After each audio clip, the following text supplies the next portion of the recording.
Welcome once again. Thank you. Thank you for your patience. We're very excited here today to welcome Ambassador Kazykhanov from Kazakhstan.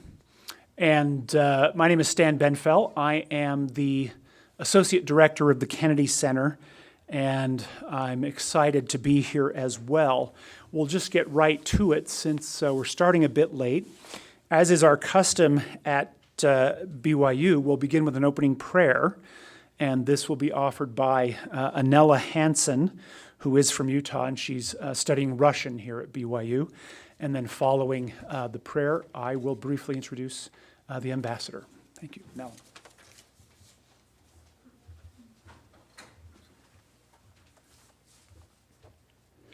Dear Heavenly Father, we are so thankful for this day. We thank Thee for the nice weather. We thank Thee for the time that we have to be here together. We thank Thee for Ambassador Kazykhanov and for his willingness to be here today.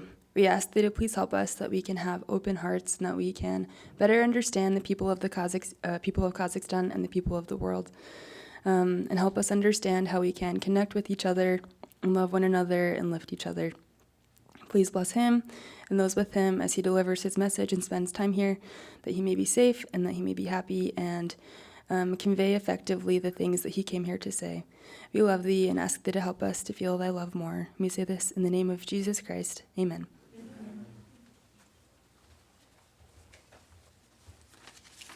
Thank you very much. Ambassador Kazykhanov is one of Kazakhstan's most experienced diplomats.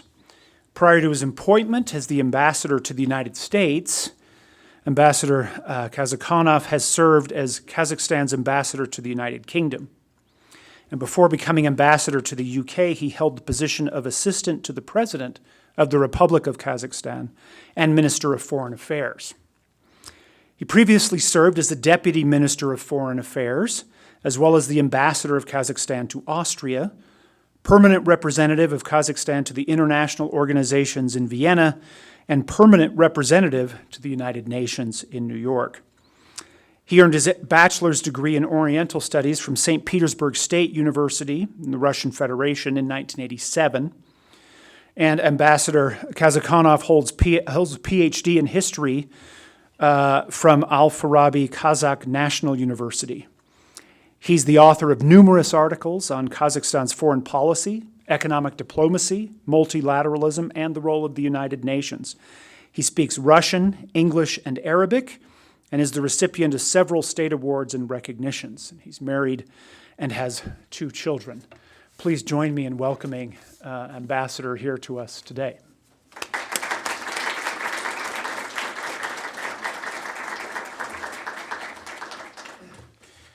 Thank you very much for this wonderful introduction. I'm delighted to be here today, and it's my first visit to Utah and to Salt Lake City, and first visit to the Brigham Young University, and it's a great honor to address the students and the faculty of this great university. I have my wife with me, Danara. She joined me, and my team here, my colleagues from the embassy. So we will be staying here for 2 days, today and tomorrow. We are having a number of meetings. So we had a wonderful meeting today with the presidency, the church, and we are looking forward to have a meeting with the governor this afternoon. And we're also planning to have some meetings tomorrow with the business community. And thank you very much for hosting me today. Well, I would like to start by saying that Kazakhstan and Utah has many things in common. We have beautiful mountains, we have very hospitable people, and I'm delighted to be here in Utah where his life is elevated. Yes, and speaking a few words about the history of my country, you know that since ancient times Kazakhstan has been a cradle of nomadic civilization, and our ancestors traveled the great steppes and lived in the yurts right in the middle of the steppe, and It shows the rest of the world that our culture is rooted in hospitality and open-mindedness. We gained our independence in 1991, and we will be marking our 30th anniversary of independence next year. And it was a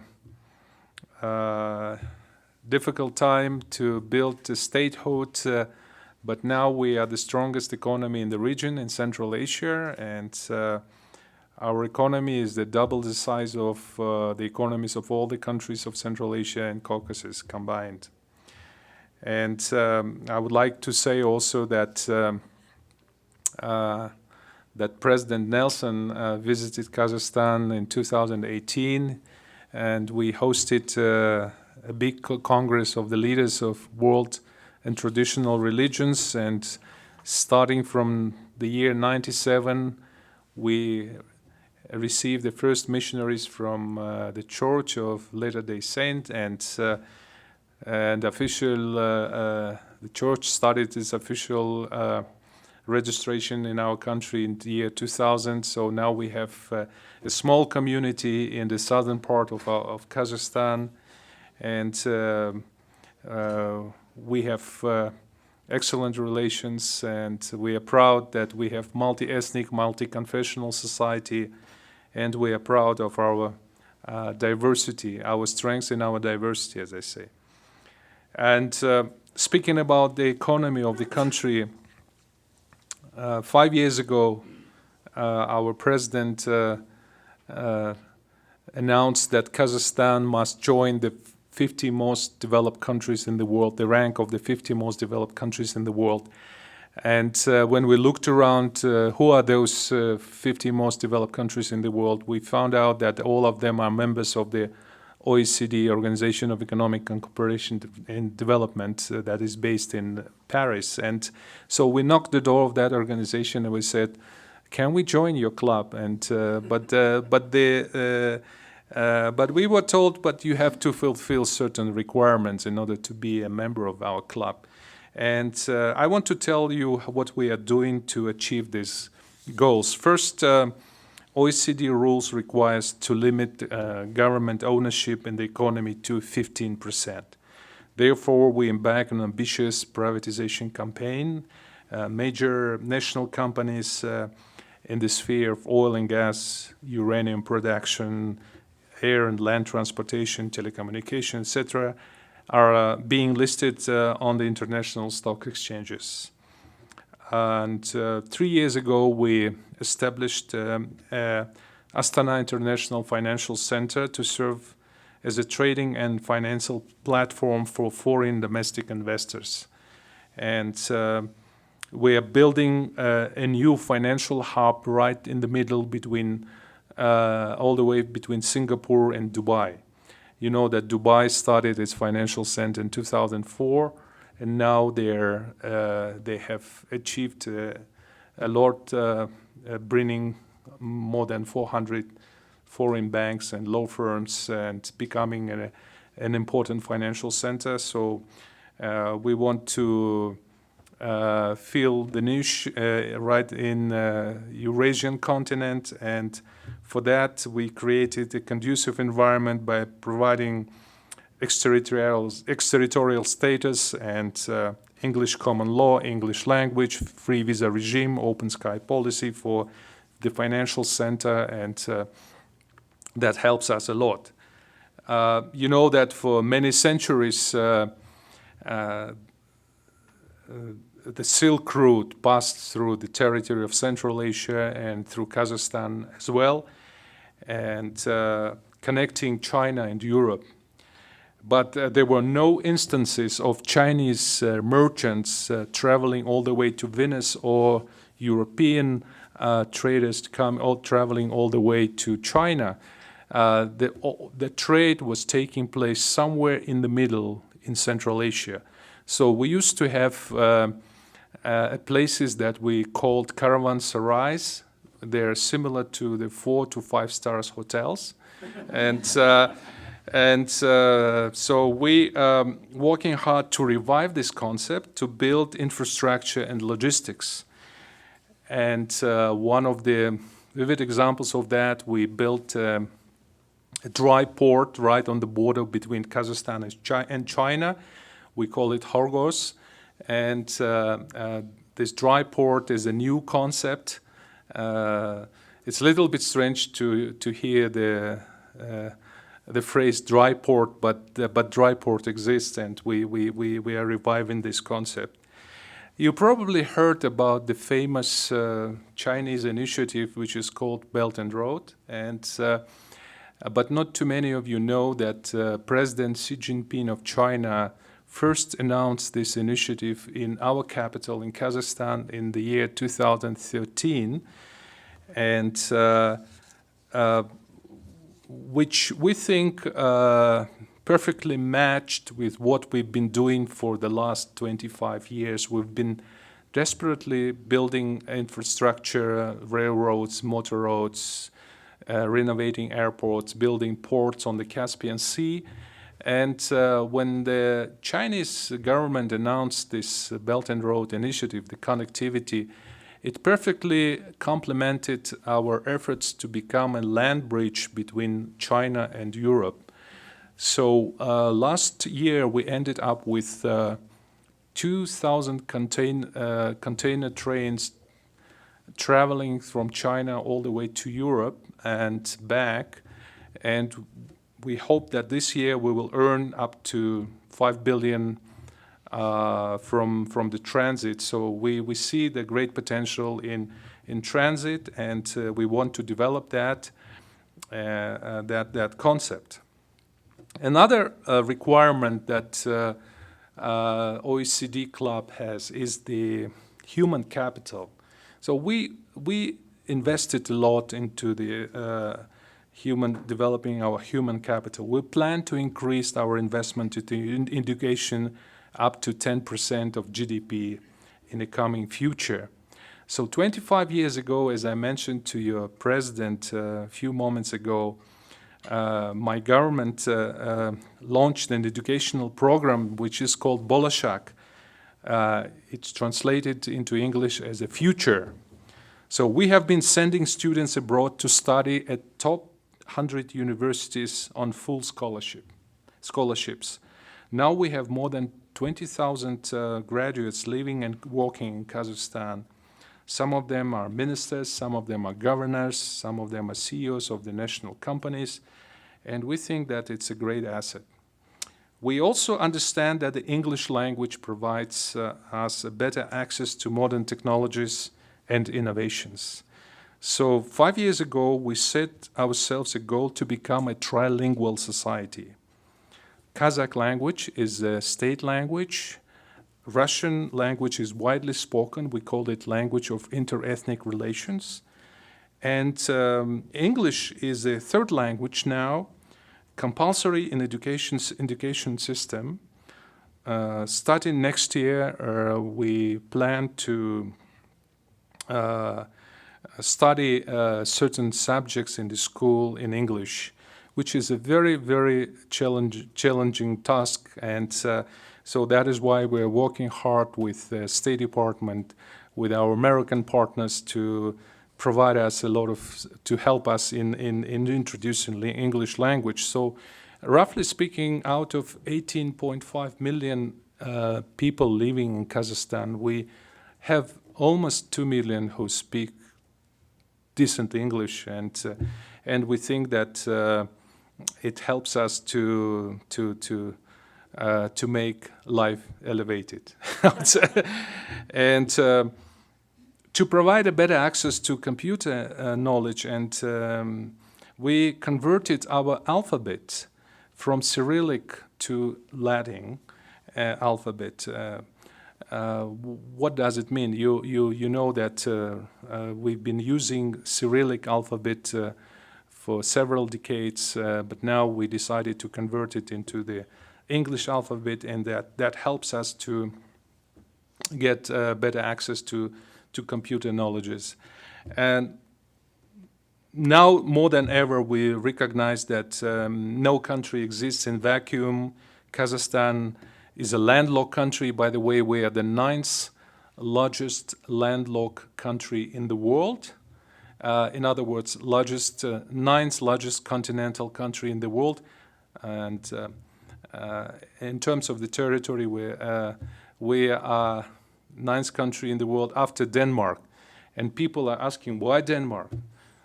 Because of the Greenland. But we always valued our cooperation with our neighbors. We have 5 Central Asian neighbors now, and we are working very hard. We embarked on a mission of regional integration, and we understand that only united we can ensure further economic growth, stability, and security in the region. A few words about the political situation. As I mentioned, we will be marking our 30th anniversary next year, but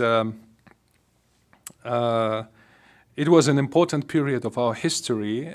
We started with, after the collapse of the Soviet Union, we started with the hardships, ruined economy, and so in other words, we started from the scratch.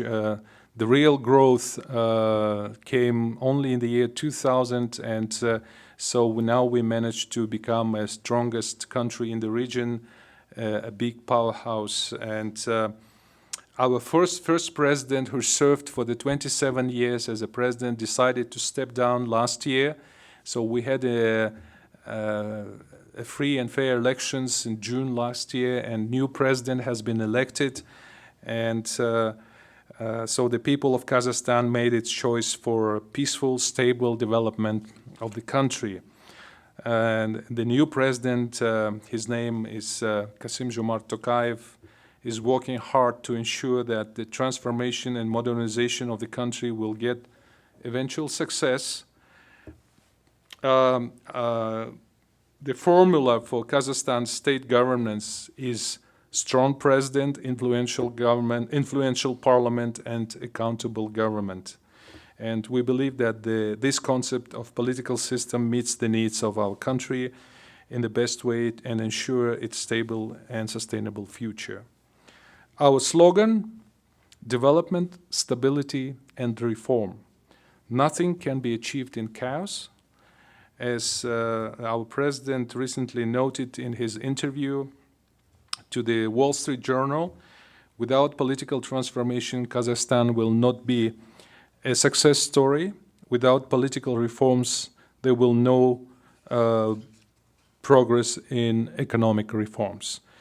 So government embarked in a very ambitious political reform process, and I think that we are already succeeding in that. And on economic track, the government is poised to further improve its investment climate by ensuring rule of law, upholding sanctity of the contract, combating corruption, protecting intellectual property rights, and thus we maintain predictability for foreign investors and remain an economic powerhouse of Central Asia. Coming to the US-Kazakhstan relations, I would like to start by saying that US was the #1 country to recognize our independence, and that happened on the Christmas day of the 1991, when George Bush Sr. Sent a telegram to our president fully recognizing independence of Kazakhstan. And the first foreign dignitary who visited Kazakhstan was James Baker, then Secretary of State, and the first country which opened its embassy in Kazakhstan was the United States. So that's the historic fact, and I tell you more that U.S. is #1 investor into our economy. So over the period of 30 years, almost 30 years, we managed to attract more than 350 billion foreign direct investments, and I would say roughly 30% of that amount is the investment coming from the United States. So we have currently more than 700 American companies operating in Kazakhstan, primarily in energy sector. So we have Chevron, we have ExxonMobil, we have GE, we have big companies from other big companies, oil service companies that been our partners for several decades already.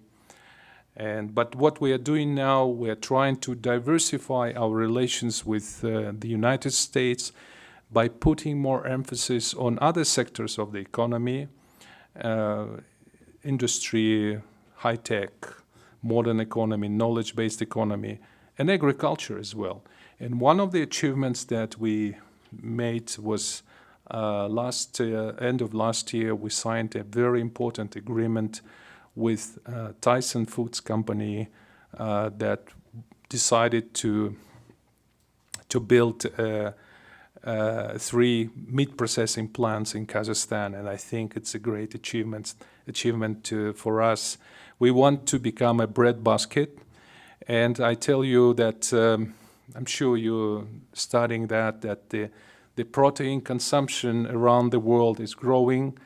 It is growing in America, it is growing in Europe, but the biggest growth of the protein consumption is in China and Southeast Asia, so it will be in 10 to 15 years, it will be about 53% growth in protein consumption. So I understand that some agricultural companies want to be closer to the protein market, and Kazakhstan is the perfect place for that. So we cherish the fact that the United States continue support for our independence, territorial integrity, and sovereignty. And by the way, on my way to Brigham Young University from Salt Lake City, I received a message from my embassy that U.S. administration issued a new Central Asian strategy describing its views and visions of how to deal with Central Asia and Central Asian countries and Kazakhstan in particular. And I'm sure it will be available fairly soon, and you can look into that. But we're glad that we have excellent relations with the United States. We have we had a visit of our president to Washington, D.C. in January 2018, and we elevated relations between our two countries to the level of enhanced strategic partnership, as we call it. And we have quite extensive diplomatic presence in America. We have embassy in Washington. We have consulate general in New York. We have recently opened a consulate general in San Francisco, and we have a mission to the United Nations. So we are working hard, and I'm traveling a lot around the country. We are partnering with the United States in countering terrorism. And you know that, unfortunately, terrorism remains to be one of the menaces, one of the evils that the world is facing with. So we've been working hand in hand with the U.S. government to fight terrorism. And one of the unique operations that has been conducted jointly last year, we managed to bring back some Kazakh nationals from Syria, from those camps in Syria, about 600 people. So about 400 women and about 150 children from Syria. And now we embarked in a very important process of de-radicalization and reintegration of those people into our society. And we are trying to lead by example. As you know, not too many countries are dare to bring people back from the war zones, but we decided to do that. We also became a troop contributing country, deploying our peacekeeping battalion in the South Lebanon, and we sent about 120 soldiers and officers under the UN auspices to South Lebanon, and that was possible thanks to our excellent cooperation with Arizona National Guard, and Arizona National Guard helped us to train our peacekeepers in Kazakhstan. We certainly support US-led efforts of peace process in Afghanistan, and we provide a lot of support to Afghanistan, humanitarian support. We train students, Afghani students in our universities, and we see the nexus between security and development, and we want to stabilize the situation in Afghanistan. We have excellent relations with the Congress.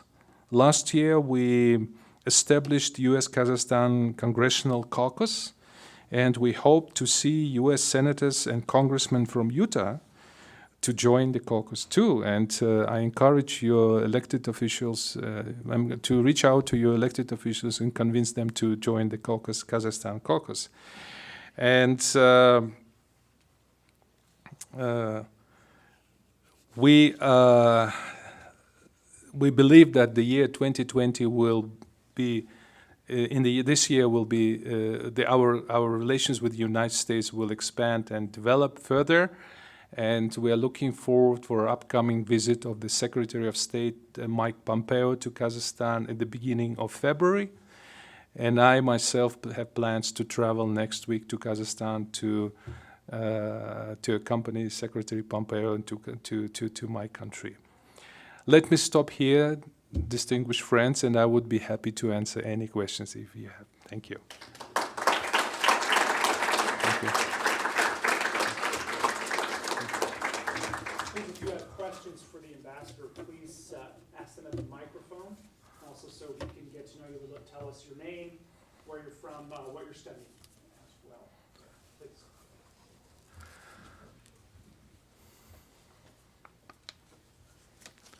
My name is Nathaniel Nelson. I'm a mechanical engineering student from Illinois. The parts of the economy you really focused on were energy and also meat production.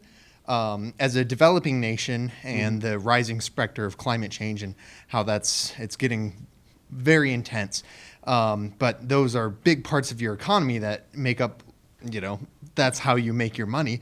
How does a country like Kazakhstan balance the need, especially when places like Europe and hopefully the US will start imposing tariffs on greenhouse gases that might hurt Kazakh's economy?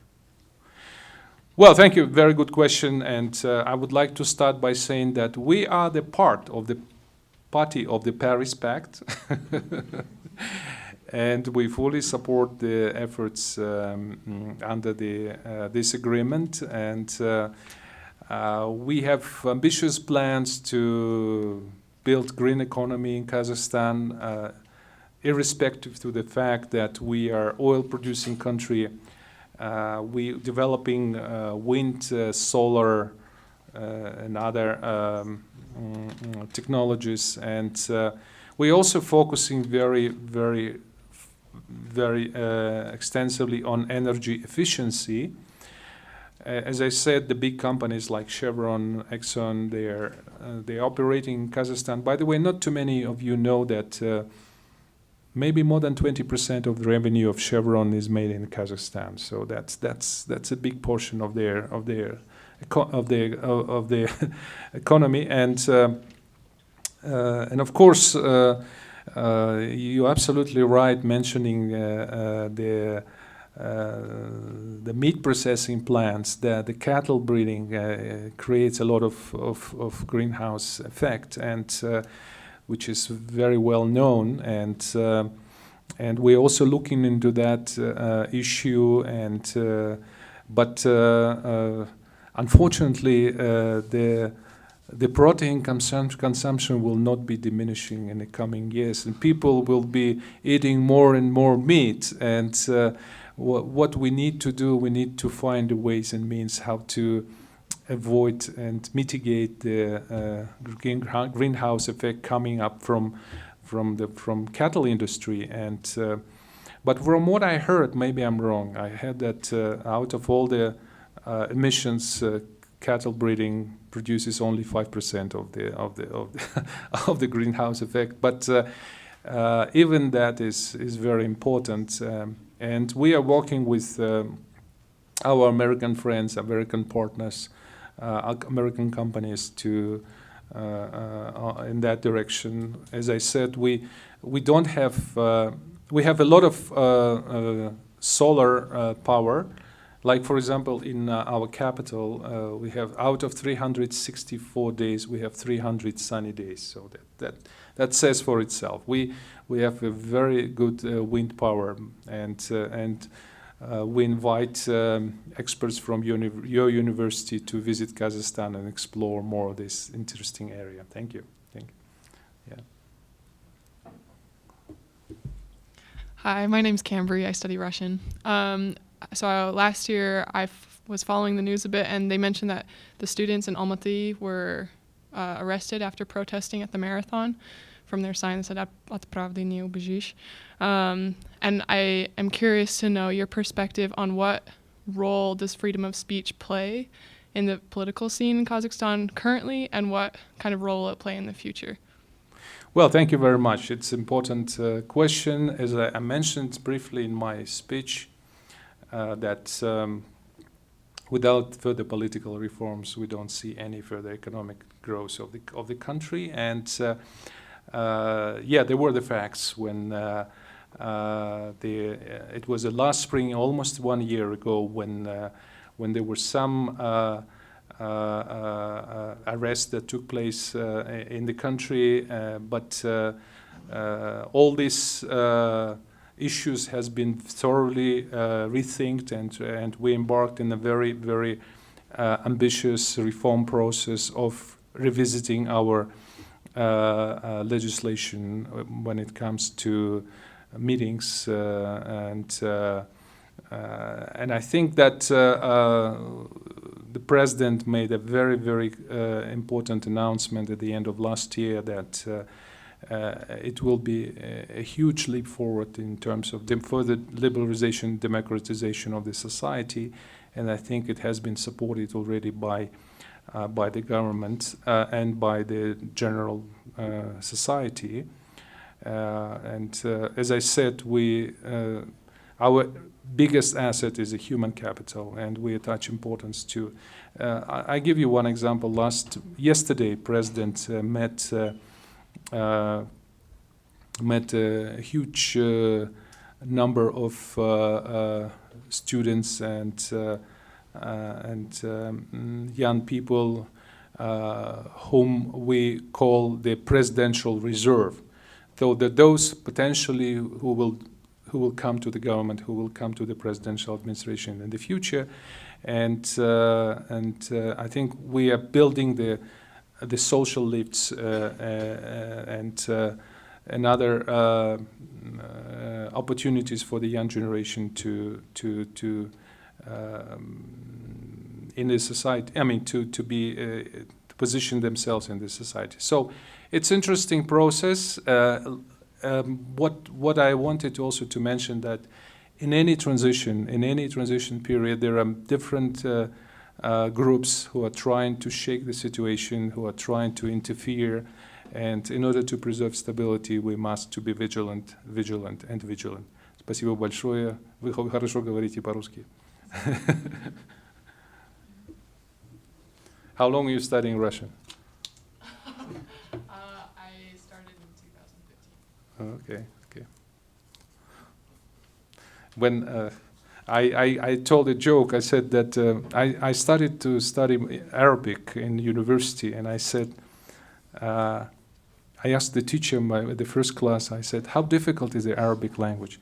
And the teacher said, it is difficult first 15 years, and then it's getting... Russian is easier than that. Yes, please. Yeah.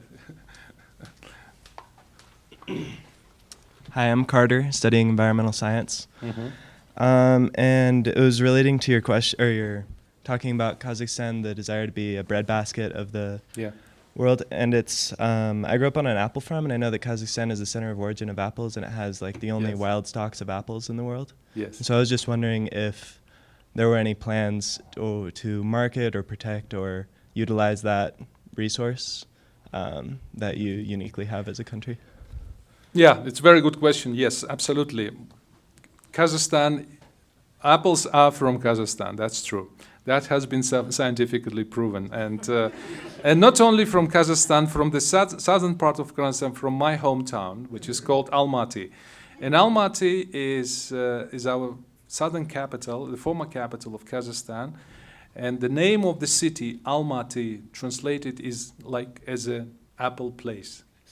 So, and we certainly invest a lot of resources into reviving apple industry and apple production in Kazakhstan. And for that, I traveled all the way to state of Washington.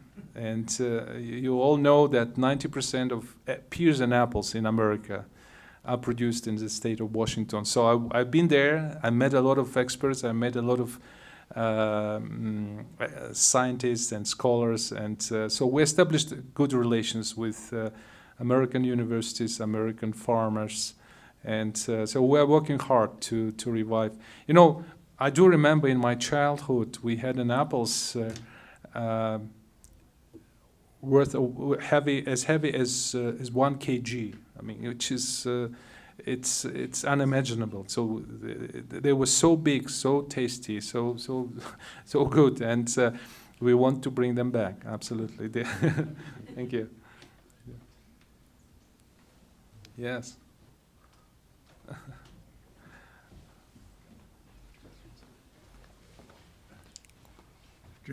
James Jeffries, U.S. citizen, National Geographic. We're worried about our borders, but our neighborhood seems a little more peaceful than your neighborhood, especially with Russia and China. How do you maintain your borders?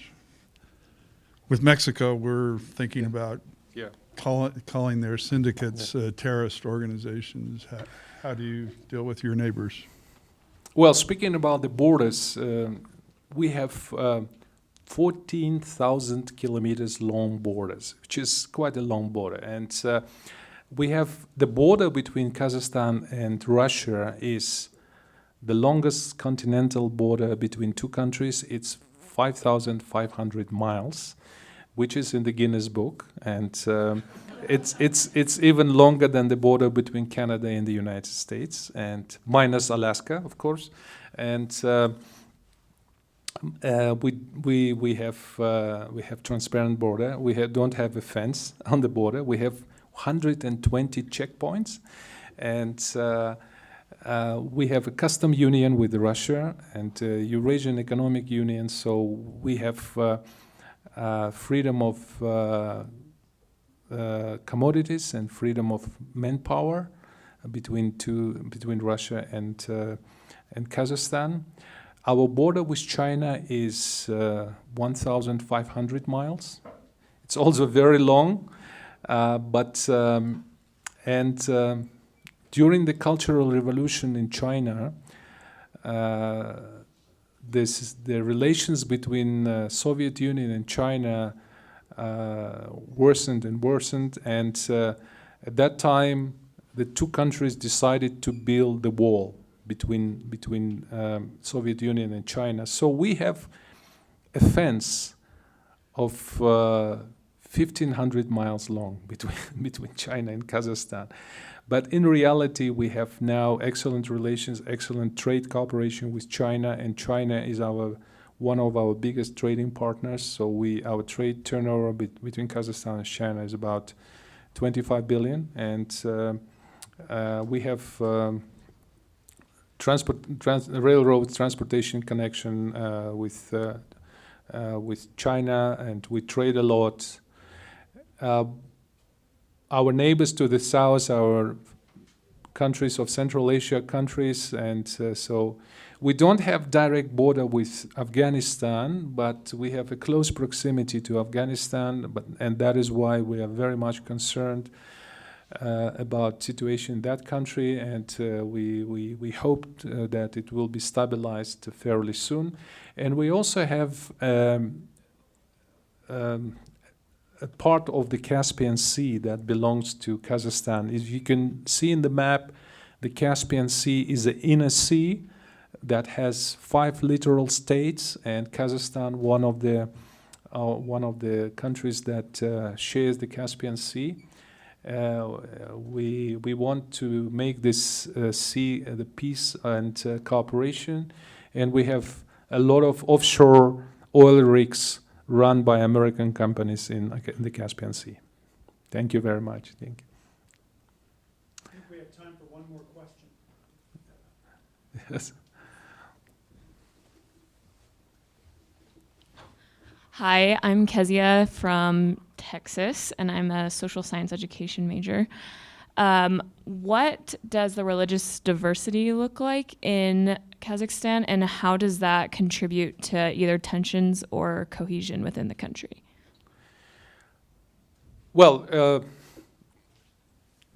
we are proud of having religious diversity in Kazakhstan. Unlike other countries in the region, we are multi-ethnic society. We have more than 100 ethnic groups, and we have about 17 religious communities that are in Kazakhstan. So we have about 60% of indigenous population Kazakhs who confess Islam,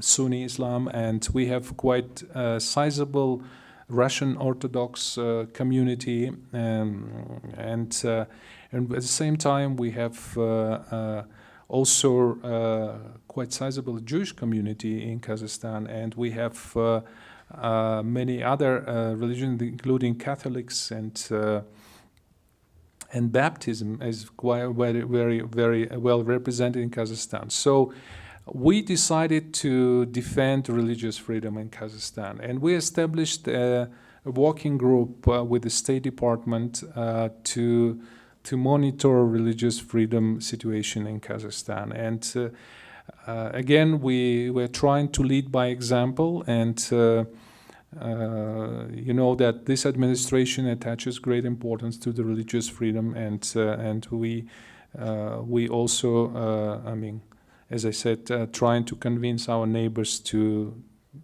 pursue more open policy as regards. Unfortunately, we see that many problems exist in our neighboring countries, including China and Russia, some Central Asian countries. But irrespective of that, we said clearly that Kazakhstan will be country of religious freedom, and we are proud of that. Yes. Thank you. Thank you. Please join me once again. Thank you.